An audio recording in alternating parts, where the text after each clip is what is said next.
कुठं झोपालास तू? झोपायला तुला ते असून दे रे बुवा. अरे चल.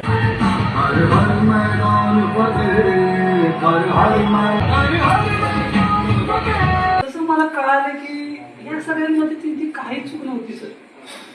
चूक होती फक्त माझी आणि माझ्या व्यसनाची. त्यांनी जो निर्णय घेतला होता तो आयुष्यासाठी माझ्यासाठी चांगला होता ते मला आज कळते सर.